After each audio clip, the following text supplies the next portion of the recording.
I would like to say good morning, good afternoon, and good evening to everyone participating in this Education USA College Week Live International Students Day Virtual Fair webinar.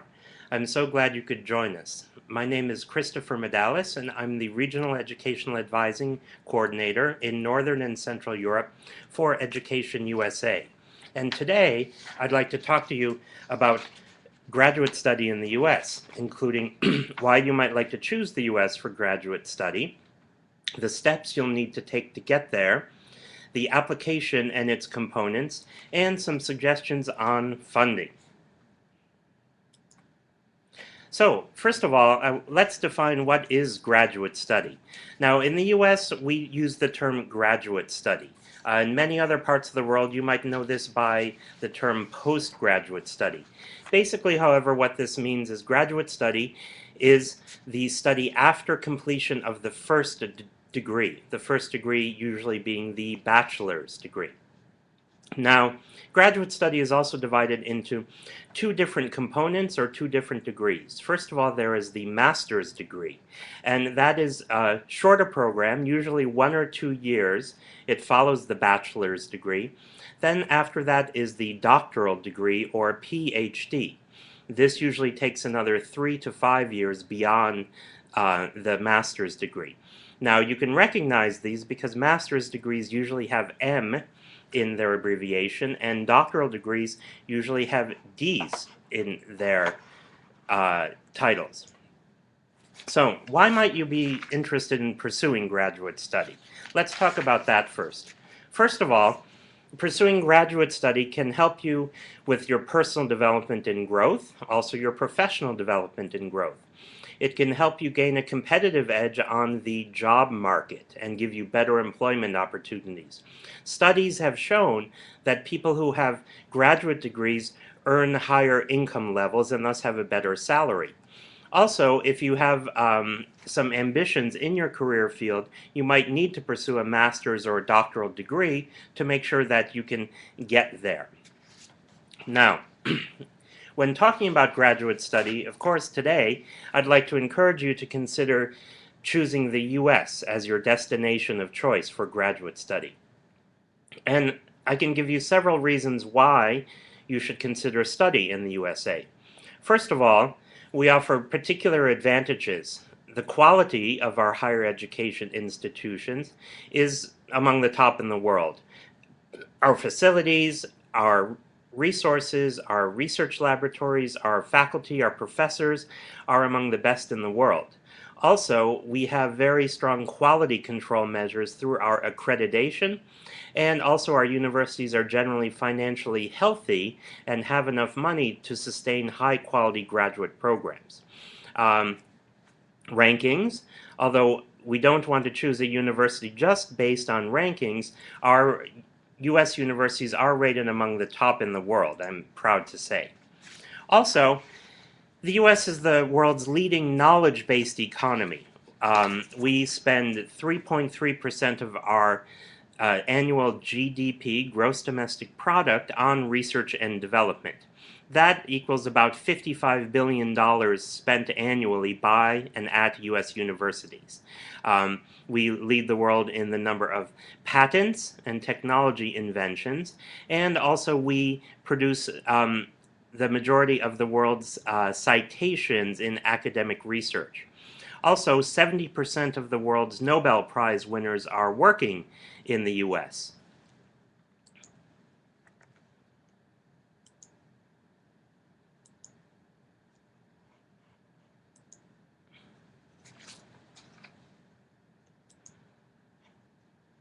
Also, we offer a great deal of choice in our graduate programs. There are over 1,000 out of approximately 4,500 universities in the U.S. that offer graduate degrees. We have 2.6 million graduate students in our programs in various types of institutions. And in the U.S., over 750,000 graduate degrees are awarded annually, including over 60,000 PhDs. Now, other reasons to study in the U.S. are the fact that at our universities, our graduate programs are very flexible. There are standards that you must meet and courses that you must take. However, there is a lot of flexibility. You can really be creative in designing your own program, working across fields, across departments. Also, American graduate education is very practically focused. So it's very common for graduate students to attend conferences, to present papers, to present their original research. Now, people also are an important reason why you would want to study in the US. The fact is that at US graduate schools, there are many different people coming from all over the world, both the students and the professors. So you will be interacting with your American peers, but also peers from the rest of the world. Now, this is a wonderful opportunity for you also to prepare for your future career, because this will give you amazing contacts, amazing network, and also will give you these personal qualities, including leadership, responding to challenges, forming relationships with people from different cultures. It will improve your communication skills, and so on. So this will definitely improve your career possibilities in the future. Now, when you decide that you would like to pursue graduate education in the US, you really do have to change your mindset. I really encourage you to think about this very seriously. Number one, it's a commitment. Higher education is a big investment in terms of your time, your money, your energy, your mental efforts. So really, what you need to do from the very start when you consider graduate education is really decide and define what is best for you. Now, if you think about it, applying to a U.S. university is a two-way process. Of course, you want the university to accept you. However, you have to make sure that you accept the university. You have to decide that it is the right place for you and the right fit for who you are and what you want to do. So, graduate admissions is a little bit different from undergraduate admissions, and I want to talk about that a little bit more today. For example, it's not based on simply scores on exams, scores on admissions tests, scores or grades on your transcripts. It's not a simple mathematical process. The U.S. graduate admissions process is much more complex than that. However, even though it is flexible, you have to keep in mind that there are requirements for you to meet, there are deadlines, and you have to fulfill them in order for you to be accepted at a U.S. university. So, now I imagine that many of you are or have been undergraduate students, either in the U.S. or in your home countries. So I just want to quickly define what are the differences between undergraduate and graduate study. First of all, graduate study is much more intense and much more focused. You're going to be doing a lot more work in your academic discipline, and very specific and very high level. So that requires a lot of commitment, and you have a lot of goals to fill, both in the short term in terms of completing your coursework, and in the longer sense, meaning to complete the requirements for your graduate degree. Now, another way that graduate study is a little bit different is that you have to be very disciplined, and you have to really manage your workload. It's very intense. There's a lot for you to study, a lot of original research, and usually a lot of writing as well. So you have to be disciplined and manage your time well. Because in U.S. graduate study, the most important thing is that graduate students' job is to really create new knowledge. So that's the very exciting part about graduate study, is that you have the opportunity to really contribute in an academic field to the body of knowledge. Now, you do work under the supervision of a professor, of an advisor, who will also expect a lot from you. Your advisor will be very give you good advice about your study, your research, and your career, but also they will expect a lot as well. For example, you might be a graduate or a teaching or a research assistant, and I'll explain that a little bit later when we talk about financial aid. But that means you'll be working with a professor. And as I said, standards are very high. A's, the top marks in the American system, are expected of graduate students in the US. So, briefly on the difference between the master's and the doctorate. First of all, master's degrees are usually more practical, more professionally oriented, and for those who want to really work at a higher professional level. That's why ones which you might be familiar with include an MBA or an LLM, a Master in Law, or a Master of Public Affairs, a Master of International Affairs, a Master of Fine Arts. So these really help equip you with the knowledge and skills for those jobs and really help you work at a higher level. Doctorates, PhDs in the US, are really much more research oriented. With the doctorates are longer in length, so really they are preparing you in much more in depth in terms of what you will do with your degree afterwards. You do a lot of research, writing, publishing, you work very closely with your advisor or professors, and generally speaking, although not always, people who receive doctorates are very well prepared to teach in universities and to conduct research. Another difference between master's and doctorate, very generally speaking, is that at American universities there's generally more funding available for those who are at doctoral levels, who are pursuing doctoral degrees. Now, what I'd like to do next is to take you through some very important first steps that you need to do. Now, first, you need to decide on your field of study. In American graduate programs, there are, of course, the usual academic fields that you know: chemistry, history, business, law, education, etc. However, at the graduate level, these are already specialized. So in our examples here, you should think about what specialization, such as biochemistry, or African history, or finance, or human rights law, or elementary education. So another thing for you to decide at the early stage are, what are your strengths? What can you bring to that graduate program, and what can make you a successful candidate for admission?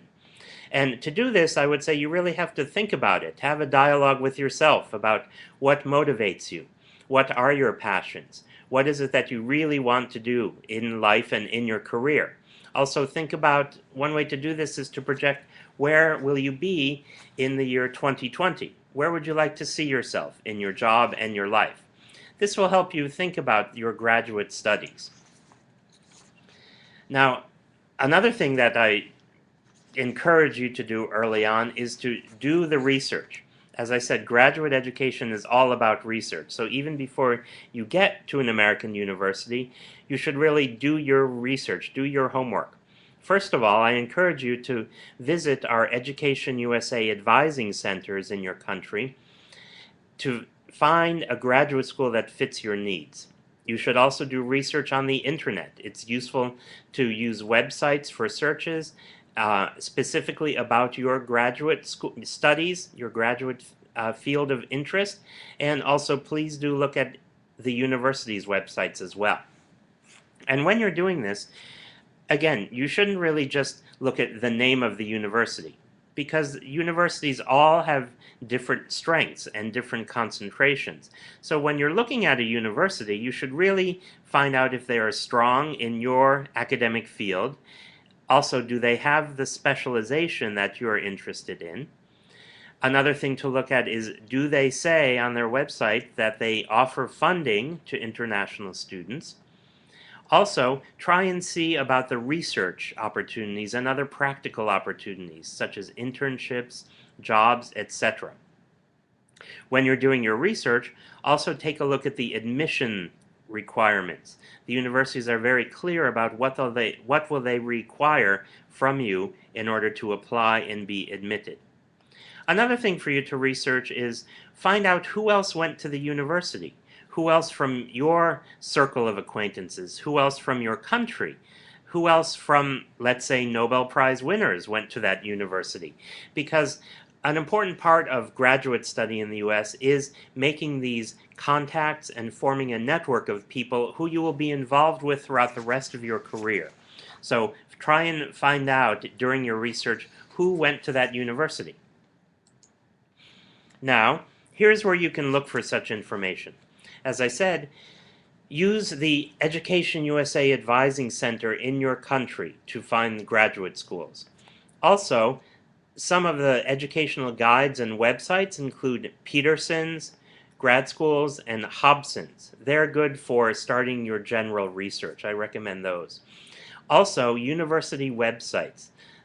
Please do look at a lot of them and consider which universities you're applying to and see what they offer on their websites. Also, you should find out about professors who work at that university. For example, you might know some from their articles and their scholarly work that you've already encountered. And again, alumni. If there are alumni of the university in your country, I encourage you to find out who they are and to contact them. Now, the next step after that is that you should select a program.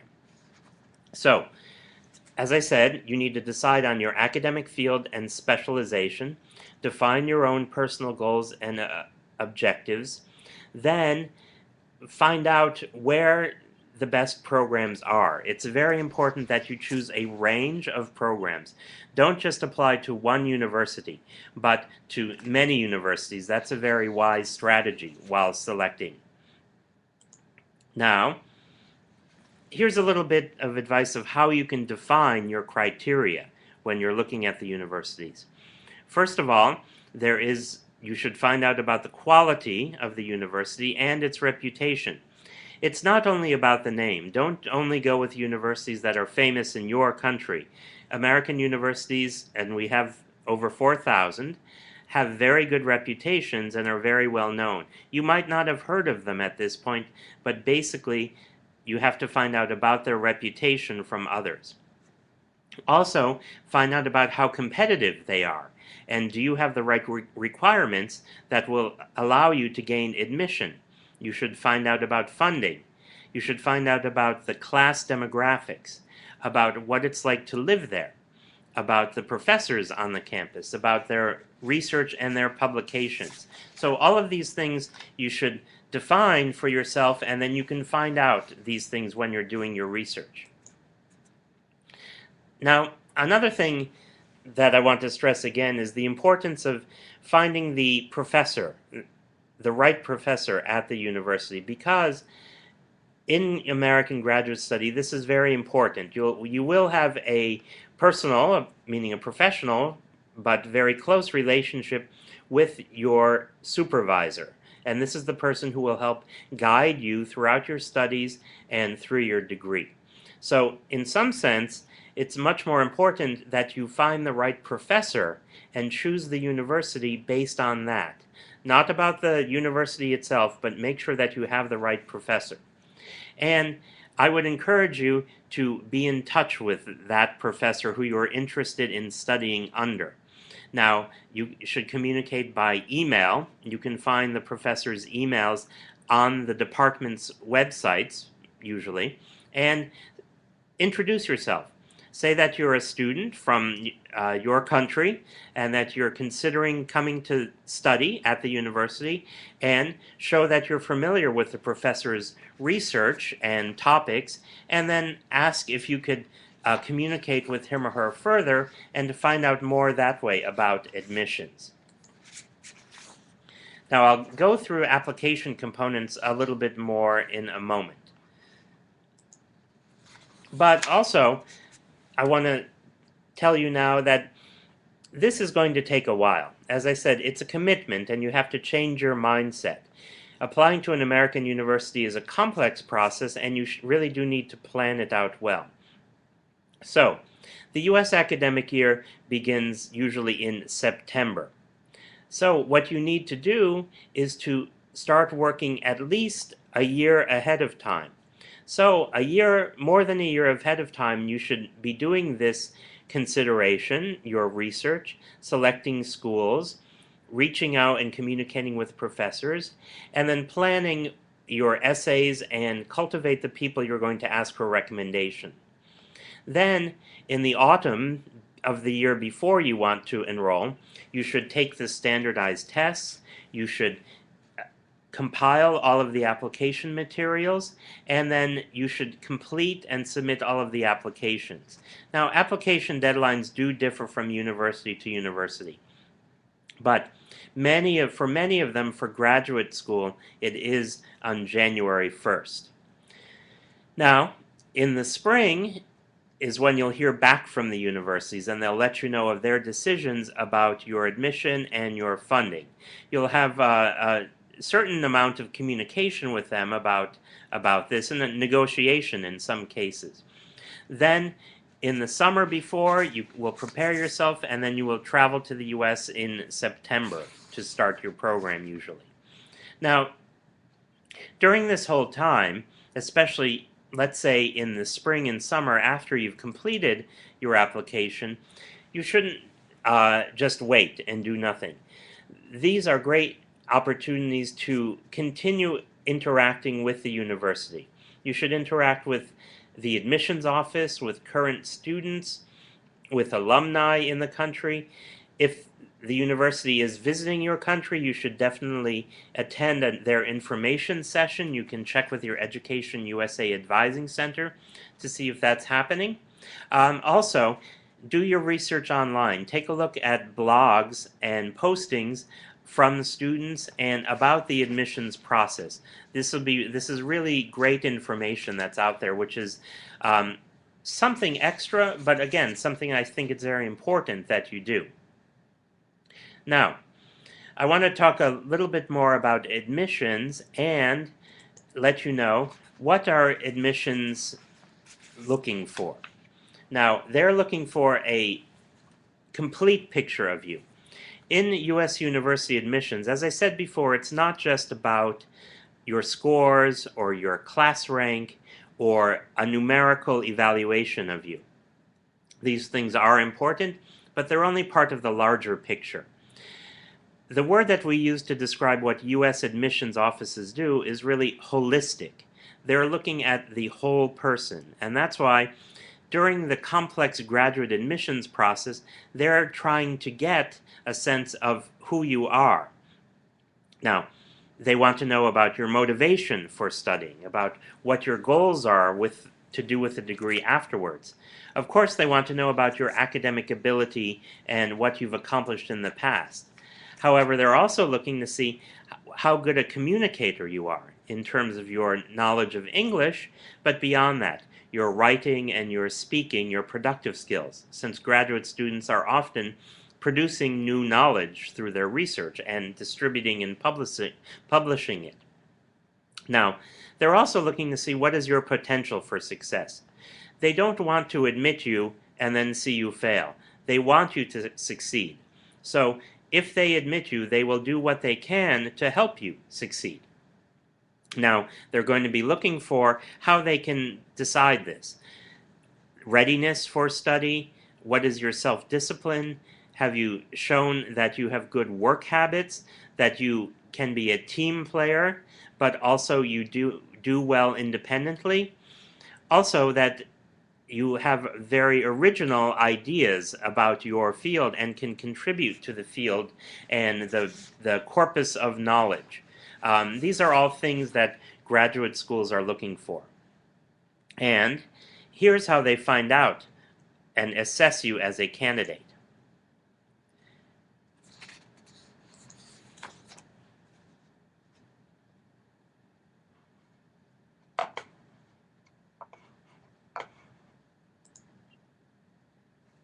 The application form. Now, the application form is a very important part of the application process because it is where they're going to find out the basic information about you.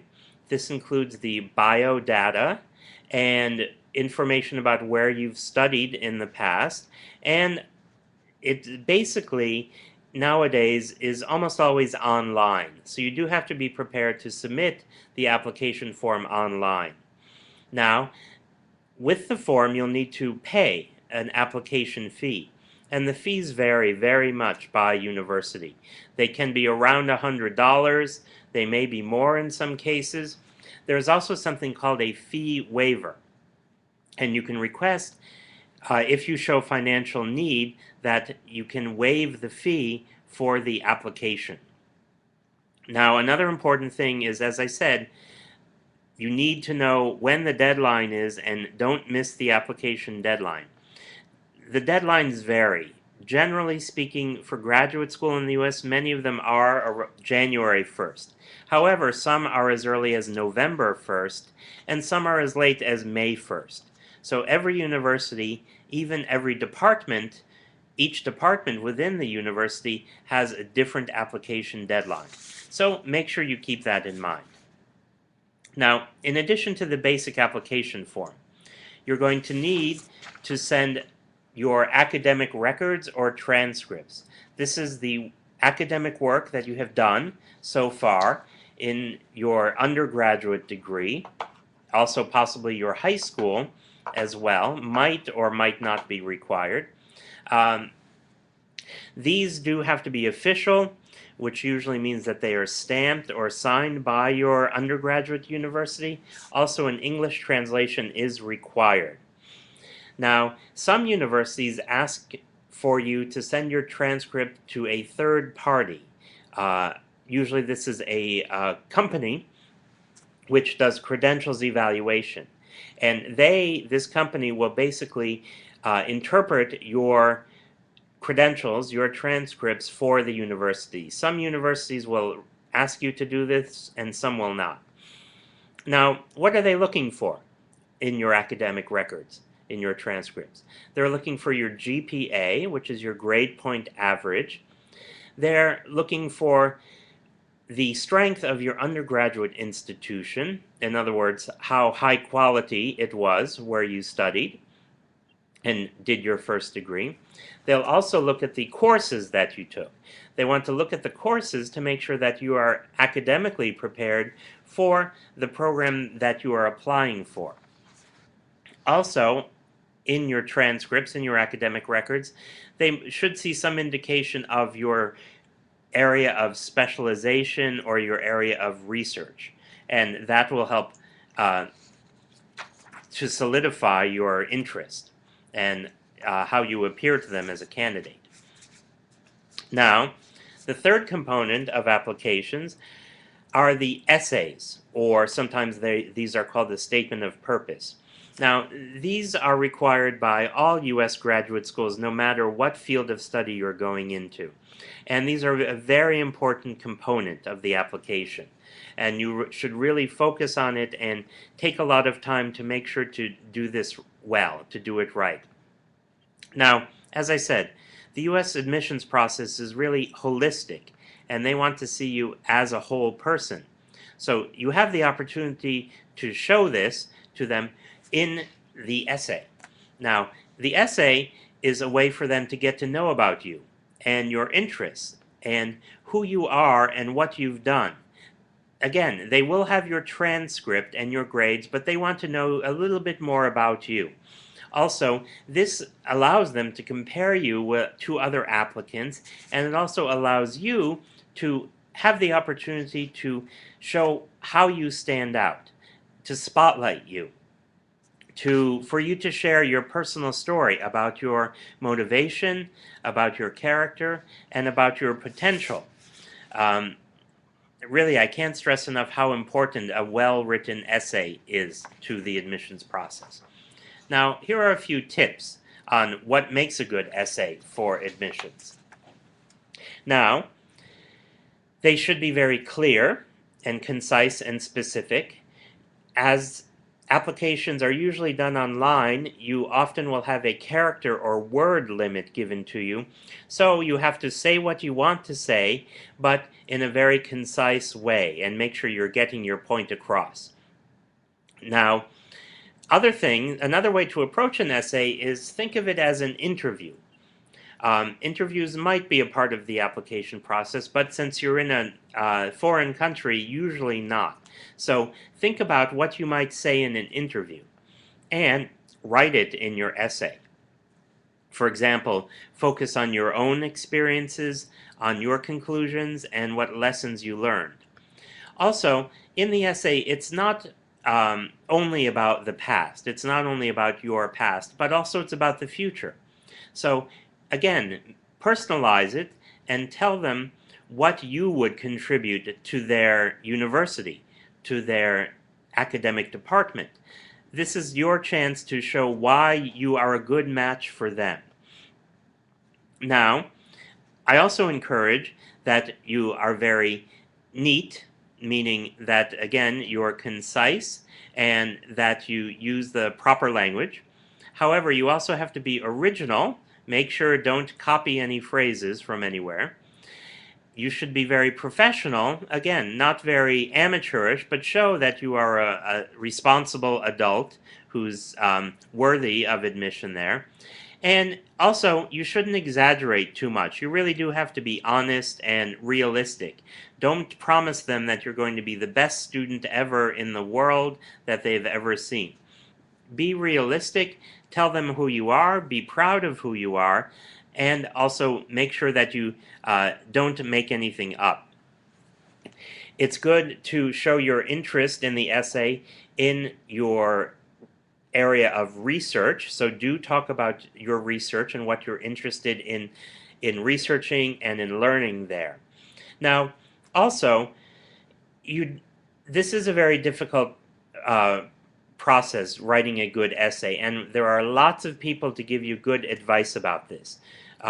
Check with your Education USA Advising Center on resources. In their libraries, they have books about how to write a good essay, and there also are materials available online to help you, to guide you through writing a good essay.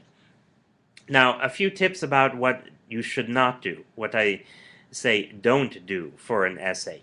Don't use cliches, or don't use any kind of stock phrases or set phrases that you might find on the internet. They'll know that it wasn't your original wording if you put something like that in there. Also, in your essay, you should make sure to show that you have researched the university and that you know who they are and what they offer. But don't copy something directly from their website. Don't just copy and paste and think this is what they want to hear. Again, they'll know if you do that, and that won't look good. And another don't is don't mention another university in the essay.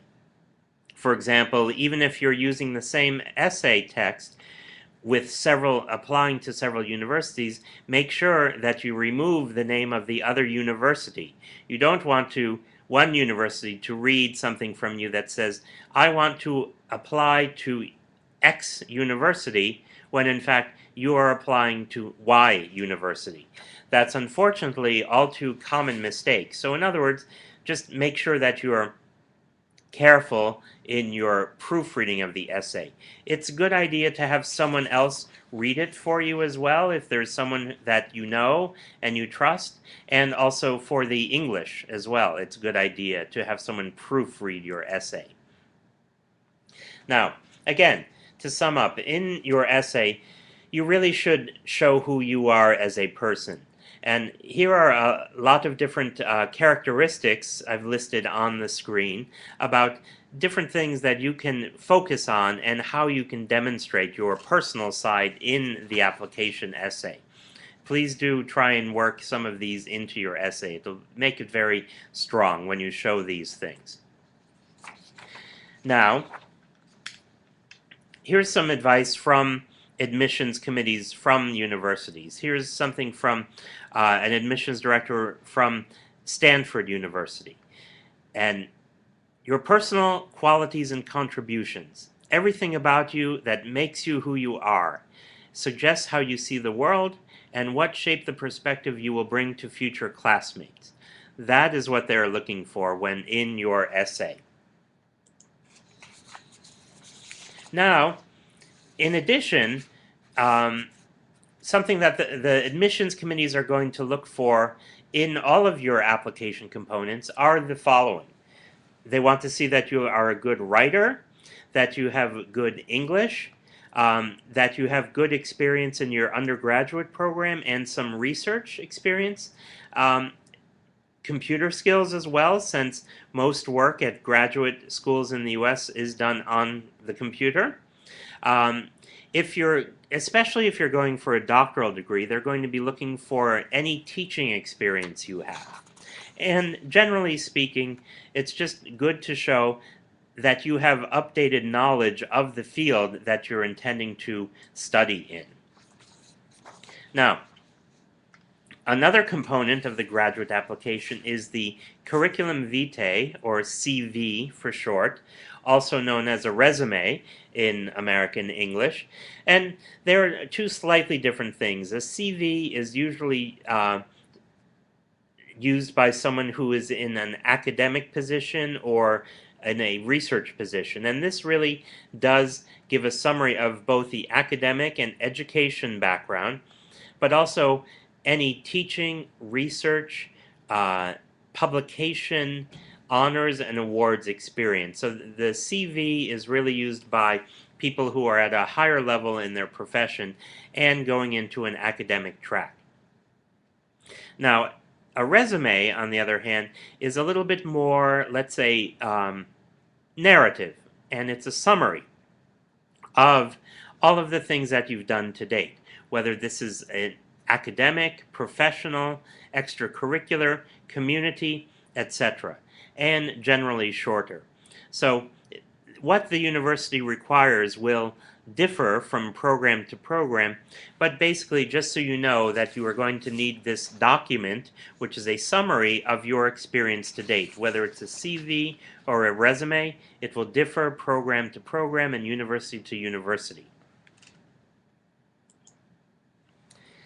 Now, another component of the graduate school application, which is very important, are your recommendation letters, your recommendations. Now, these are very highly weighed by U.S. graduate admissions committees. The recommendations are a very important part of the process. So, you need to find the people who will write good recommendations for you, but also honest ones. And you need to choose people who will be able to speak about you and your experience, but also do so very honestly and clearly. So, my recommendation is that you need to choose these people very carefully, and you need to cultivate them. By that, what I mean is you need to make sure they understand what you're doing with your application, what you're applying for, and to really explain it to them and get their support. This way, they'll be able to write a good recommendation for you. Now, in the recommendations, it's good for them to include a couple of things. How long they've known you, to what level, to what extent. For example, were they your professor, or did you work for them, or did you work on a research team with them, for example. It's also good if they include in the recommendation some comparison. For example, which group were you in that they can compare you to? For example, were you the best student that they ever had that year? Were you the top student that they've ever taught? Were you the leader in your research group that they supervised? These kinds of comparisons are useful for you to ask them to put in the recommendation letter. Also, in the recommendation letter, it should give some assessment of your skills, about how you are as a student, how your intellect is, your knowledge of the field, your motivation, also your research and teaching potential, and how you handle stress. Graduate programs, as I said at the beginning, are very intense and can be very stressful. So if your recommender writes in the letter to the university that you are very good at handling this pressure and this stress, and that you are prepared to succeed, then the university will very much value that and will very much take that into consideration in a positive way during your application process. Now, another part of the graduate application may be an interview. Whether you have an interview or not really does depend on the program and the university. Some universities will want an interview and some will not. If they do want one, they might conduct it virtually, for example, by phone, by Skype, by webinar, and this means that you also have to prepare yourself for such an interview not being in person. Some universities might use alumni who are in your country to give interviews as well, so it could be in person. Now, the good thing about interviews, and if you have one, is that it can increase your chances of admission with funding. So if you have an interview, if you have the opportunity for an interview, it really does allow the university to assess you further and shows that they're very serious. So one thing that you can do, especially if you are in touch with a professor, is request an interview if you think it will strengthen your application. As I said, this might or might not be required by the university, but you'll be able to find out about it. And as I said, as long as you're prepared for an interview, it can only help you. It will be a good thing as long as you're prepared. It helps you present yourself as a candidate better. Now, on to the question I know that everyone has been asking. How can I pay for this? How can I pay for an American graduate education? I want to tell you that it's not impossible, and graduate programs in the US can be very generous. Now, funding is not for everyone. There's not enough money to go around for everyone, so it's very competitive, and it's awarded only to the top students. Also, to be awarded any kind of funding or financial aid, you have to demonstrate that what you're doing is relevant to the professors, to the field of knowledge, and to the university. One thing which I strongly suggest you do now at the start of your process is to research which universities can give you funding. Now, as I said, not all universities give funding, but many do, and it's not impossible. So do the research about which universities do have funding. Now, it does vary by field.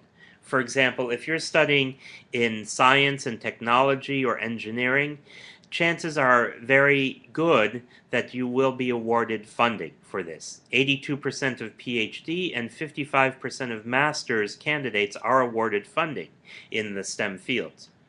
Now, that percentage lowers a little bit when we're talking about students in humanities and social sciences. As you see, 56% of PhD and 41% of master's candidates. Now, in other fields, especially the professional fields and at the master's level, funding is not so widespread. For MBAs, for law, other professional degrees, not so much. However, they do exist. For example, for LLM programs, many universities are introducing modest scholarships or financial aid. Now, where do you look for financial aid? So, financial aid will most likely come from the university, and the university can provide it in various ways. First, there are fellowships or tuition scholarships, and these are based on your academic merit and progress to date. So that's a merit-based type of funding. There are also on-campus jobs. You're allowed to work up to 20 hours a week. These are often at the university. However, these aren't always the highest paying jobs, but they'll give you some extra money to live. Internships and co-op programs are very good as well. These give you some professional experience and usually do pay as well. So these are a good source of financial aid and also help you get through your graduate program. Now, in terms of loans, many international students do ask about loans. And of course, you can get loans in your home country if that's possible. But to get loans in the US, you do need an American co-signer to the loan. So that's the only way you can get a loan in the US from a bank to help fund your education as if you have a American co-signer. Now, another very important part or form of aid at U.S. graduate schools are assistantships. Now, these are very common and especially happen when you're in a doctoral program. There are teaching assistantships, research assistantships, and graduate assistantships. And here on the screen I have the description and definition of each of them. They're a little bit different, but they're very good because it is a way for universities to give you financial aid, also for you to do some work and gain some practical experience. So these, again, are going to be much more likely for students who are in the PhD programs to receive some form of assistantship. Again, when you're researching the university and researching the department and finding out how much financial aid they give, make sure to look at what kind of assistantships they offer and have available. So, I want to share with you a couple strategies about what to do. Now, as I said, one of the most important things you can do to prepare for U.S. graduate education is to research. So research all of the options for funding. Now, as I said, universities will publicize what funding they have and what financial aid they can make available. So it's a good strategy for you to apply to programs that offer the most funding. That will increase your chances. Another strategy is that, let's say you get accepted and it's a great program and the right school, but they don't offer you a lot of money. You might be able to pay for the first semester, and that way they'll be able to see what you can do and increase your aid after that. So that's a strategy you can follow if you really find the right school but don't quite have enough money. Another strategy is, again, make sure to communicate with the professor beforehand, the professor that you're interested in studying under, because they have decision-making about the assistantships. So if you can show that you have the right experience, the professor might support you to get an assistantship. Another strategy is to make sure you get good scores on the tests, the standardized admission test. Also, apply early. If you apply to the university early, the chances are higher that you'll be considered for financial aid earlier. And again, make sure that your applications are professional and polished and you do the best job you can on them. Also, in terms of funding, it's a good idea for you to apply to a number of programs. Not just one program, but it's a good idea to apply to, let's say, 5 programs. That will increase your chances of receiving funding. Now, another component of the application, the last one I'll talk about, are the tests, the standardized tests. Now, in the U.S., standardized tests are an important part of the application process. Now, these are tests which everyone needs to take, both U.S. and international students. They are important, and you must do them, but they aren't your whole application. As I said, U.S. admissions is very holistic, and so tests and test results are just one way for them to assess who you are as a candidate. Now, they are very important, so we recommend that you study for them and prepare for them, and also make sure that you do well on them. Your Education USA advising centers have test prep materials available, so that's a good place to look for them locally. Also online and other published books are good sources. Now I'll go through the different tests just to explain them briefly to you. There's the GRE, which is usually required for graduate schools, for general graduate studies. The GMAT is specifically for business schools. The LSAT is for law schools. The MCAT, medical schools, and the TOEFL and IELTS and MELAB, and there are a few others, are English language tests, which international students need to take. Now I'll just go through these briefly. The GRE. As I said, it's for graduate programs, especially in the social sciences and humanities. It stands for the Graduate Record Exam, and it has 3 sections: the verbal, the quantitative, and the analytical writing assessment. Now there's scoring, different scoring levels, up to 130 to 170 on the first 2 sections, and then 1 to 6 as a writing score. Now, the test is offered on the computer, computer-based. You go to a testing center to do this. Also, in some countries of the world, paper-based tests are offered too. The cost is $175, and when you take the test, you can indicate 4 universities to send it for free. So you should already have researched which universities you are planning to apply to, and then when you take the GRE, you can indicate which schools you want it sent to. The website is www.gre.org, and you can find out about the test and also study materials on the website. Now, the GMAT was designed specifically for business school admissions.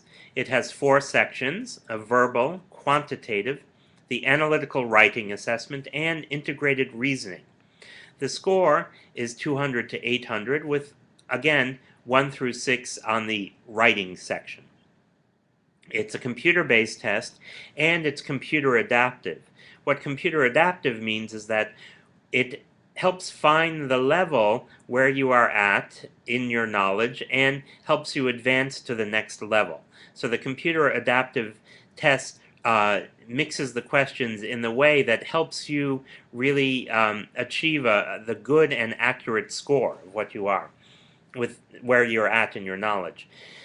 You can send your schools to 5 universities for free, and the cost is $250. Now note that what the GMAT is doing is it's measuring your verbal, mathematic, reasoning skills that you've developed so far. It's really not measuring your knowledge of business or your job skills or specific content. So it's a test, again, for business, and see www.mba.com for further information.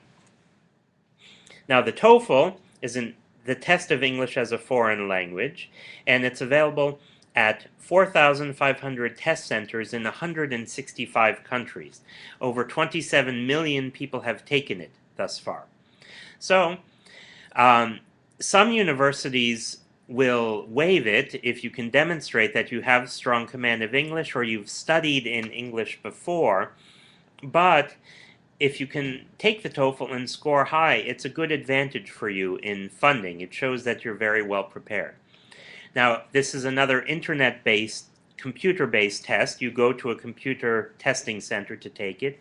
Paper-based versions are available in some countries as well. The cost also differs from country to country, between $160 and $250, depending on the country. You can send the scores for free to 4 institutions, and they're valid for 2 years. So if your English is good already, you can take the TOEFL now, as long as you're applying within a 2-year period. And go to the ETS website for various free and test prep materials. And as I said, Education USA centers also have materials available for you to use in preparation. Now, as I said, the computer-based test, it's called the Ibt Toefl, has 4 sections: speaking, reading, listening, and writing. The maximum score is 120 with 30 maximum per section, and generally speaking, it depends on each university's requirements, but let's say it's an average of around 80 minimum score. Some universities require 100, especially the more competitive universities want a 100 on the TOEFL. And as I said, it's good if you have opportunity to take it and demonstrate your ability. It can help you. Now, for further information, here's where you can take a look to find out how to research graduate opportunities further. Our website is www.educationusa.state.gov, and please go there. There's a section specifically for international students and specifically for graduate study as well. Also, you can find us on Facebook and YouTube and Twitter. So please do check there. You can find more links. You can post questions from our website and social media sites. You can find weekly financial aid updates as well. So I encourage you to please visit us and your local advising center for further information. Now, I have some questions here, and I'll answer a few of them before we end shortly. Okay, let's see. Well, from Talha asks, should I apply for scholarships at the same time I apply for my master's? The answer to that is yes, you should. You should apply for both financial aid and funding from the university, but also external scholarships as well. There are a lot of external sources of funding that can help you. You can look, for example, if you have a Fulbright program in your country, you can check with the Fulbright Commission or the U.S. Embassy and find out the scholarship opportunities from them. On our educationusa.state.gov website, we have a section on financial aid and external financial opportunities. Okay, from Akim, I have a question. If I would like to get full funding, should I apply to a range of schools? And the answer, Akim, definitely is yes. As I mentioned, it's a good idea to apply to a number of schools. Research them, make sure they're the right ones for you, and have the right programs. Also, find out from the departments what they offer, contact the professors, and then apply to those schools. As I said, the more schools you apply to, the greater the chances the chance of your receiving funding. So, I would recommend that you do apply to a number of schools. 5 would be a good number, but you can apply to more if you have the energy and effort to do that as well. All right, from Tojidin, I have a question about internships. Yes, internships are a very important and integral part of U.S. graduate education. Most programs have them built into their curriculum, and they also have the contacts locally to place you in an internship in the U.S. U.S. graduate education, especially at the master's level, is very practically oriented. So, internships are an important component. So that's very good because you will gain practical work experience through having an internship and also learning at the same time. All right, so the time is up for this webinar, and I just want to say that thank you very much for your attention and for your interest in graduate school in the U.S. Please do check us out online, www.educationusa.state.gov. Continue to attend the International Students Day virtual fair that's going on right now and visit the universities virtually. And then also do make contact with your local Education USA Advising Center, and they will be happy to help you in your interest in U.S. graduate education. And I sincerely wish you all the best of luck with your studies and with all of your future plans. Goodbye.